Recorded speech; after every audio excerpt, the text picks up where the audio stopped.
What is up, Shady Sports Network? I'm back here with a very exclusive interview. Co-owner of the West Virginia Miners, Mr. Horse Racing himself, Mac Davis. Mac, how you doing tonight? I'm doing great. How about yourself? I'm doing great. I'm joined by my co-host D, as always. Man, I'm really excited to get into this conversation with you. We'll just get started right off the bat. About a week ago, you were announced as the new co-owner of the West Virginia Miners. Obviously, I need to address the elephant in the room. The Miners moved from the AIF to the AL2, which is the developmental league. I guess developmental football, is it paid football? And what financial backing is required to make the team run? Yeah. So we're actually a little different this year. The American Arena League 2, it's a league that we joined after leaving the AIF, and it was disappointing that we had to leave them, but company idea to leave them over there. But we're actually going to be paying our players this year. Every player will get a contract. We'll be paying them. We want to build a championship team, and you can't do that without giving a bonus over to the players. So they're going to be paid. And as for joining the American Arena League 2, we're absolutely excited to be joining it. It's a great opportunity. Even though the level might not be the same as what we would have gotten over in the other leagues, we're very excited to be in the American Arena League 2. The opportunity we get to play with them is definitely something that we're excited for. And I mean, we have an 8-game schedule this year, but I know that the league is looking to expand in the future and get back to that American Arena League level pretty soon. As a young owner, I wanted to know what allowed you or what made you pursue into co-owning or owning a team in general. Yeah, so it all basically started in my other ventures in horse racing, and I absolutely love owning sport teams, and I really wanted to get involved in one. And the easiest route for me to get involved in a sport team, it's not really a team, but it was to buy a racehorse. So I did. I know you can look it up. A lot of horses that I have under my stable. As for wheeling, getting involved with the Wheeling Miners, what happened was I was looking to expand already into the area. I love Wheeling, West Virginia. I have greyhounds that race over there every week at Wheeling Island Hotel, Racetrack, and Casino. So that industry really played a big role in finding a spot where to put my team, and the connections that I've made in Wheeling have been great. And I said, hey, why not try arena football? And I reached out to the American Arena League 2. They said, hey, we already have someone who's doing a team in Wheeling, and I said I'd love to speak to him. And I got on the phone with my co-owner Chris Duffy, and we just immediately connected and bonded, and now we got this team coming to Wheeling. Now, that process, reaching out to owning a team, I guess you being involved in so many ventures, right? You're involved in horse racing, you did a little bit of cars, now you're involved in this. I guess, where did you get your financial income from, and how did you rise to this point in your career at such a young age? Yeah, so a lot of this came from our racing wins, and majority of the income that I make is coming straight from the horses. I'm partnered with the best stable in Pennsylvania right now, who has a leading sire. A sire is a horse who breeds with other horses, and you get a percentage of the earnings that the horses he breeds with. So a lot of that work really came in. I invested this spring into a great racehorse. His name's Mage. She won the Kentucky Derby. That was probably one of the best horses I've had. But a lot of the horses that come and go through my barn are incredible. And it is a risky business. It's a risky game. But when you're able to do it right, when you have the best team with you, you're really able to succeed and profit. What I'll say though is, it's all about the help I've gotten really in that industry that's been able to allow me to get into other ventures like this. Mainly, I'm not the one who's trained the horse. I'm not the one who's riding the horse. I'm not the one who's caring for the horse. Majority of the horses I have, I won't even see, which is something that, some people don't like, but it is a business for me. I think it's great what we get to do. We do something called claiming. That's where a majority of my income comes from. I'll buy a horse for around 10,000 and I'll sell it for 16 in a claiming race. So, we hope it wins and gets claimed, and we have it in our barn for 2 weeks. But the help I've been given is absolutely incredible. And, a lot of people have really reached out and have helped me get into that industry. I have partners. Pierce Bespoke is one of my suit partners. They make all the suits I wear. I absolutely love them. They've done an incredible job making every suit, and just little things like that have been able to get my revenue stream up to a point where I can invest in arena football teams and other sporting ventures. Talk about time and effort. Since you said not so much time is put into, is usually someone who's taking care of the horses and whatnot. Is there any stressors that outside of that, when it comes to that business, that that basically that it's just a stressor? We'll say. Yeah. For us, the hardest part about owning a racehorse nowadays is you look at TV, you look on TV, you look on the news. The welfare of the animals is always something that we're going to really look into, and we're doing it for the best interest. And what's difficult for us is deciding what's best for the racehorse and where it should go. Mage, who was the Kentucky Derby winner this year, he had a shot at running in a $6 million race called the Breeders' Cup. He was sick, and the company who majority owns him and has all of our investors in him said, "Look, we're not going to do that. We're not going to allow him to race." And that's a big bump for people. But I honestly believe the welfare of the animal is always important, and that's why I tell my trainers every day. I tell my agents. I tell everyone who's working with them, if the horse isn't ready to run, don't let it run. I'd rather have a horse finish last than one who falls and doesn't finish the race at all. So I think the only stressor really there is finding the races that fit right for them, and hoping that they're always healthy. How rewarding is it as an owner to watch your horses grow, and how do you kind of forge a bond with your horses? Yeah, so majority of the horses I have in the stable, I will I go see them on racing days, and the best feeling is seeing your horse win. I mean, there's no better feeling than standing there and there's always the bettors who are cheering them on because they're betting on the horse and hoping it wins. I mean, last weekend we had our horse 24 Mambo win at 10-1, which is a huge payout. That's plus 1,000 for you sports bettors out there.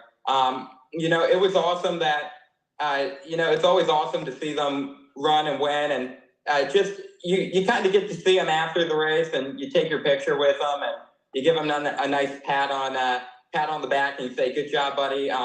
But seeing them walk back after winning, it can be any race. It can be a race worth $4,000, or lucky enough for us, we had a race where we won that was worth around $3 million. So finding that race just seeing them walk back as the champion and as the winner is always a rewarding experience for myself.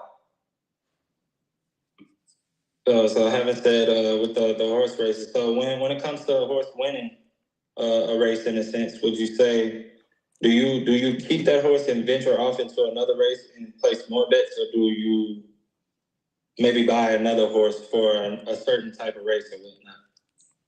Yeah, so the way horse racing works is, the bettors can always bet on everything, but our horses, they'll win a race and then they'll move up, or they'll continue to race at that same level. So we have races that are known as claiming races. In a claiming race, the horse is worth, I'll use the example 10,000 claimer.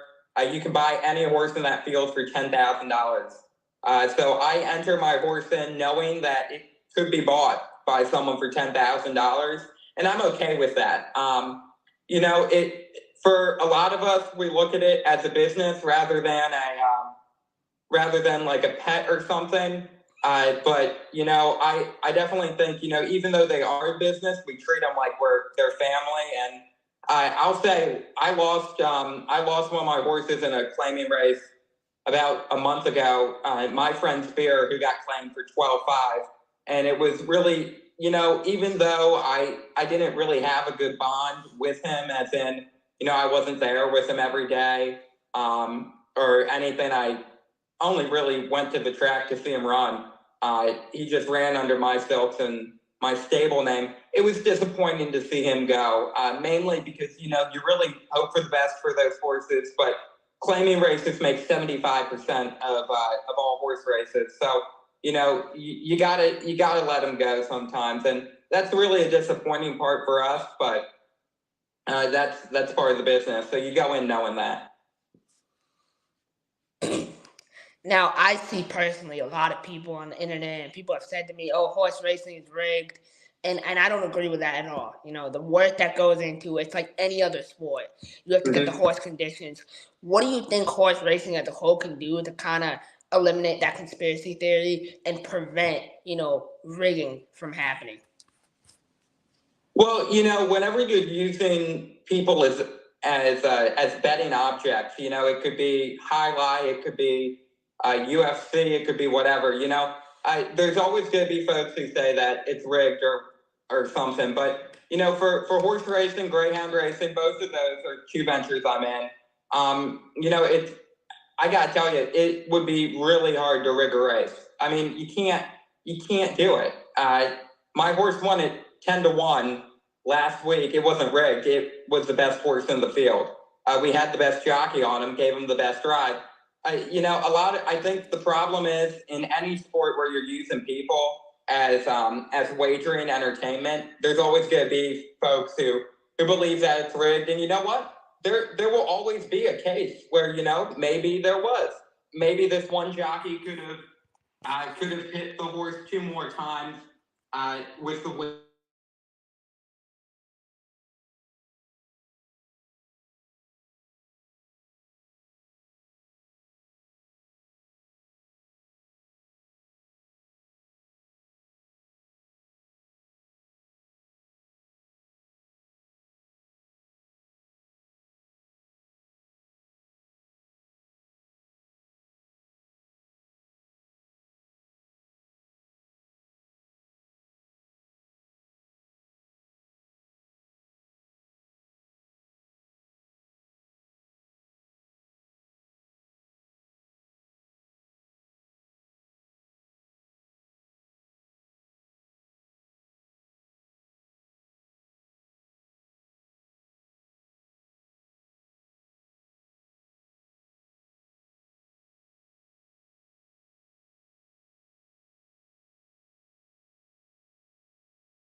Talking like a horse. You invest in a horse, you pay $500 for 5% of this horse. That you're of course not going to be the primary owner, but it allows you to get your feet wet. And I think that's something that I definitely recommend for everyone trying to get in this industry. Get your feet wet before you make the jump. I've been lucky to have a really successful stable over these last 2 years and owning horses. But I'll be honest, I've had horses come and go, and I've had horses who have been duds. I can even say the company I'm working with, we have a horse that, we bought for, this one we bought for 45 and it hasn't ran since. And it's just racking in bills. And, if you're someone who can't really afford that, it's not really the best to get involved. But, get your feet wet. I definitely recommend. But if you're looking at investment opportunities, I definitely really strongly recommend, as someone who, I don't know who's listening to this podcast, but if you're under the age of 18, I recommend opening a custodial account for stocks. It's the greatest investment you can make. 25 bucks. Even though it's, 25 bucks might be all you can put in. If you play it right, you can make that into something good. And for anyone who is over the age of 18, opening up an account in the stock market is probably your best bet if you want to get in investing. There's tons of companies that you can just do research on. I can even drop a list of companies that I'm invested in that I agree in. But I think that's really good. And whoever's listening who's younger, start now. That you're not going to be able to get. You're allowed to get more and more in wealth in your longer career. But if you start now, not only do you learn the skills, but you also learn. You get to learn the experience and all of that. I really think that's crucial when it comes to something like this. Knowing how to invest, what to invest in, and where to invest is probably the most important things. The people of West Virginia, they've been dubbed before when it comes to football. Their last arena team kind of just disappeared. But, you being a young guy, you can be that shining light for them, bringing hope. Do you plan to reach out to any West Virginia greats such as Tavon Austin, Greg Hardy, and maybe kind of coming in, whether it's playing a game or being involved with the team, just to get people out to the games? Yeah, we're for West Virginia. We're for the city of Wheeling, and being able to build those connections, mainly in that sport, at least for football and all the other ventures that we're getting into. I think it's really important to have those local guys, give them a local opportunity, and the minors franchise has definitely got to really work on allowing for folks who aren't as fortunate as getting those huge deals, an opportunity to play football on a professional and very nice stage. So, I think definitely folks who are in the West Virginia area looking for a football team to play for, send us your tryout videos, send us your clips, talk to our head coach, and we can make something happen there. Because I think that's really important. We're for West Virginia. We're for the city of Wheeling, and we're just that's how we're marketing right now. We're just for the great state. So if you're from West Virginia and you're looking for a team to play and you're local, look no further. We'll get you covered. We're also looking to open up a team in the American Arena League 2 that plays in the Sportplex as well. So we're gonna have a feeder team for our Wheeling Miners. They're gonna play it in Triadelphia, West Virginia, and that team we're also looking for players to play on. So any opportunity, there's a famous quote there. You miss all the shots you don't take. So definitely, if you're in the Wheeling metro area, feel free to reach out to us. I definitely see, you kind of putting yourself out there in marketing. I could see you as someone who tries to run at politics down the line. Is that something that you have thought about? Yeah, I've thought of it before. I will say my uncle does a lot of political campaigns, and I've heard that it's a interesting little world over there. As of right now, I don't plan on getting involved in them, but maybe a little longer down the line. I just want to find. I'm from Florida. I really do love Florida. I think it's one of the best states out there. I'm a proud Floridian, and I can definitely see myself running somewhere in Florida, or who knows? I'm very excited for West Virginia. I'm bringing in some more ventures into West Virginia. So who knows? I may even run over there in West Virginia. Yeah. Being somebody from Florida, so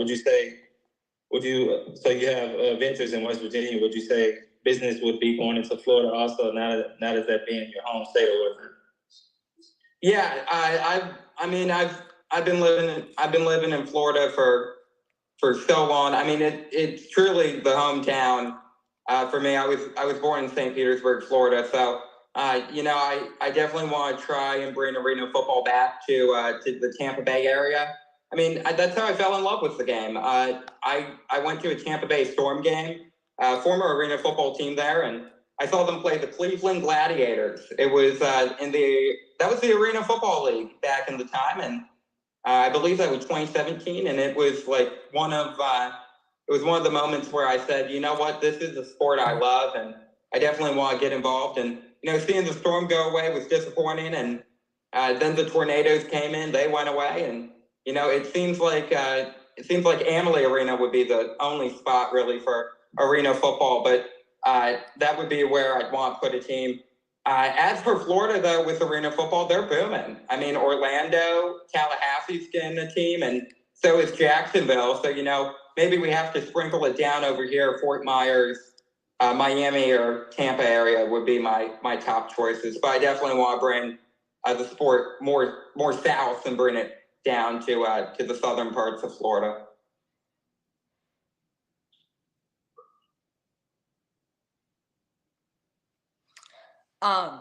Going on to my next question, I guess the Wheeling Miners, right? A big part of it's kind of we talked about it earlier, the community involved.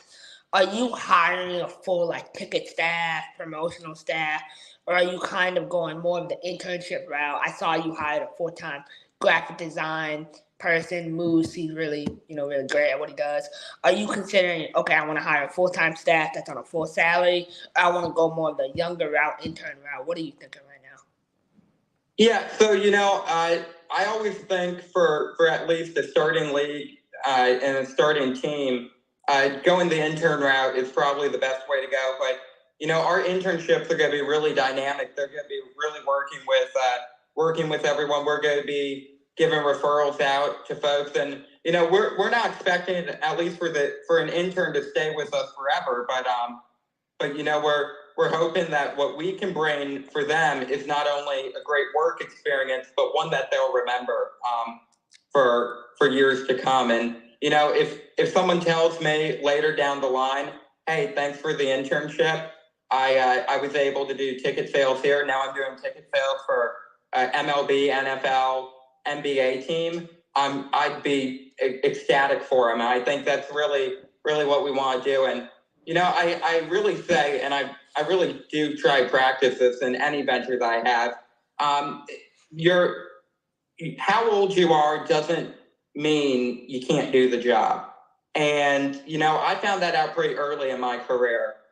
Just because, you may seem like just a normal, sad high school teen or something that the older generation may see you as, doesn't mean that you don't know what you're doing. And if you fully believe that you have what it takes to do a role, and you can prove that you can, then go out and do it. And don't, if someone says no, don't let that down. Don't let it bring you down.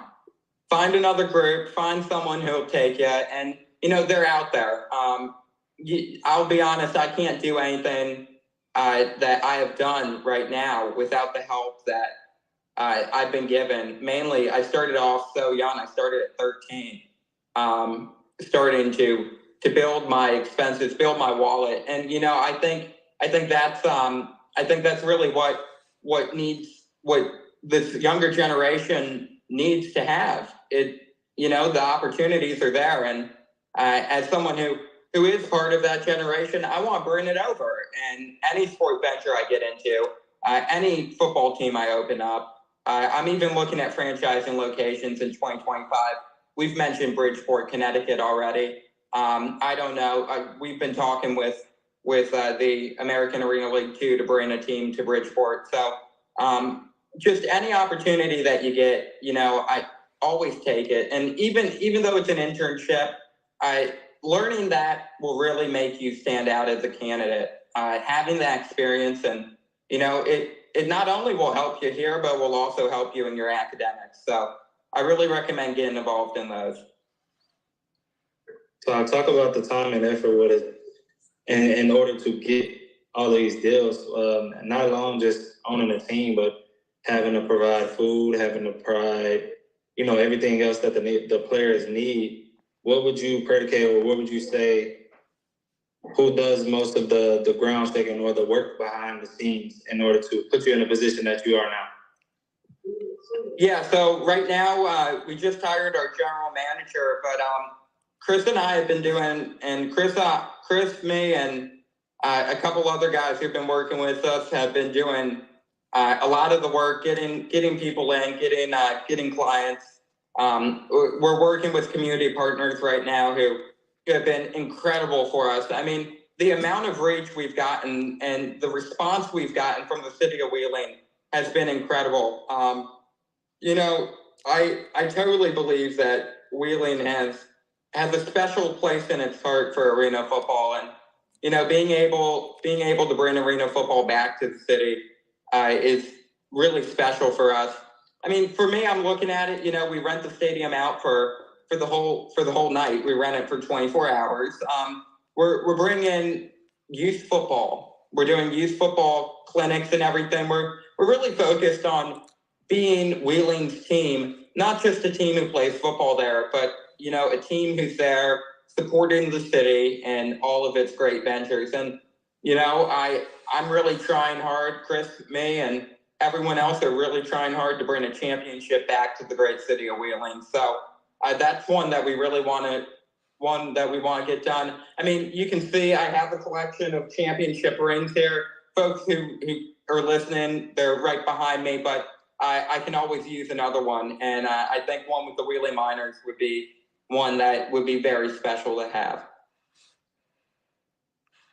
Well, coming up on my couple final questions, it's been great having you. This conversation has been quite fruitful for me. But I look at you right now. What are you up to on your daily, what's your daily basis looking like? How do you kind of prioritize your schedule, being young and being an owner?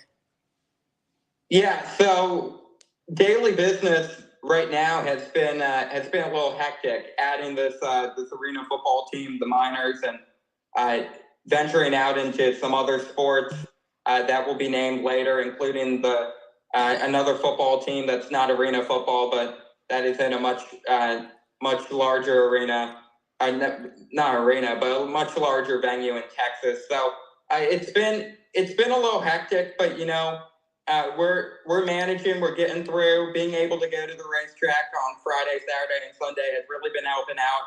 I get to network over there, and I say, I wake up in the morning, check my email, then I'll do a couple hours of work, get on a couple phone calls, and sometimes I get to have great interviews like this, and other times I'm stuck in long meetings about budgeting or whatnot. So it's a fun schedule, and I'm doing what I love. So I got to say, I'm doing what I love. So it might be a work day for some people, but to me, it's just another day in paradise.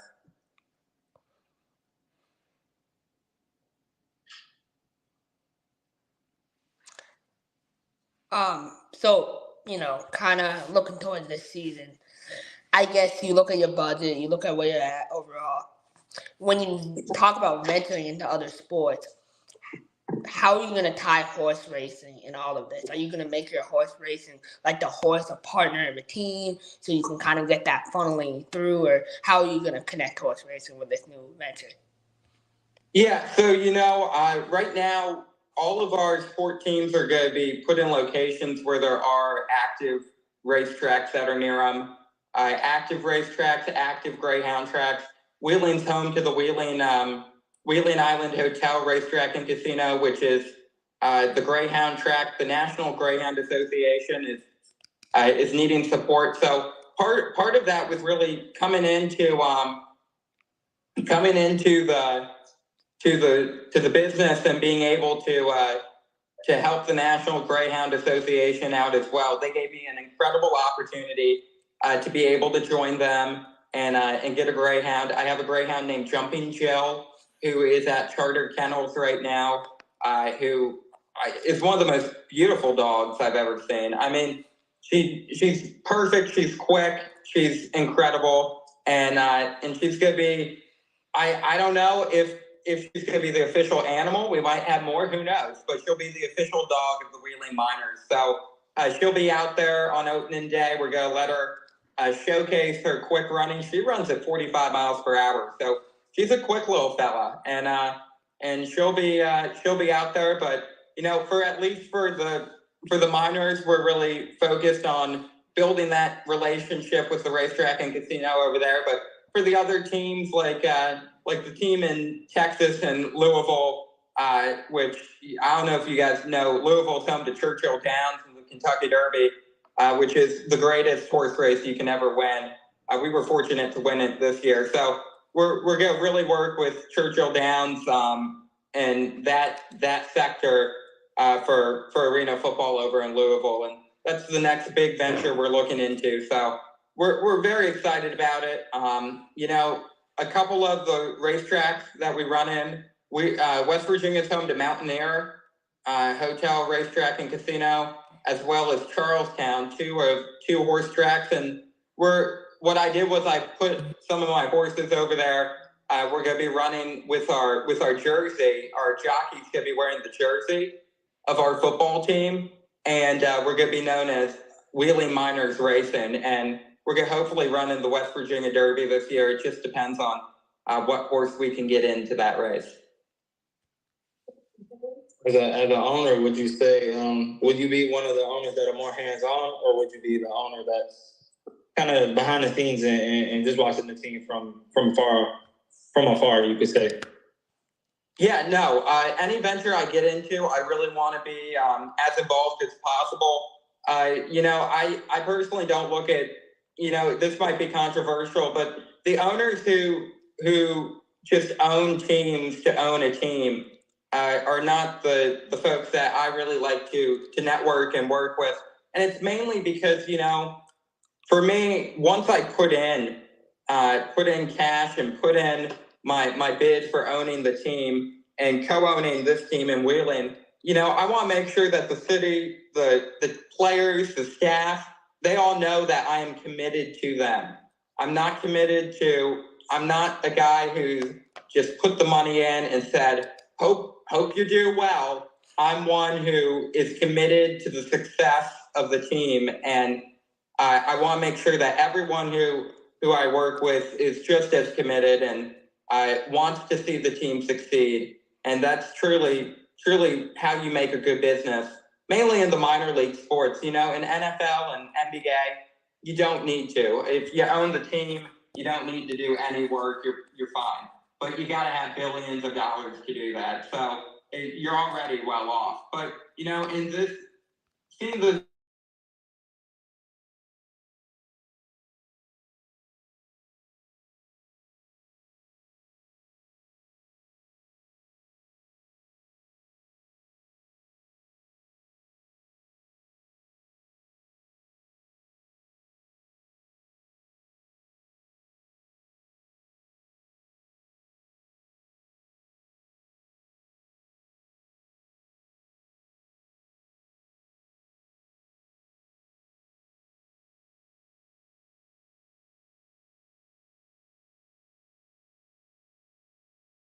I want to make sure the team knows I'm committed to them, and I want the team to be committed to our program. So, that's why we're really working hard right now to be able to get this whole social media stuff, all the media that we've been doing, getting all of that up and running, just to show them that we're really committed to the success of this team. This isn't a joke. This is a professional team. Well, Mac, again, I really appreciate your time. I look forward to connecting with you on how our network can help your miners grow over the year. Man, reach out if you need anything, and I look forward to hearing from you here soon back on the show. Yeah, guys, it was great to join you today.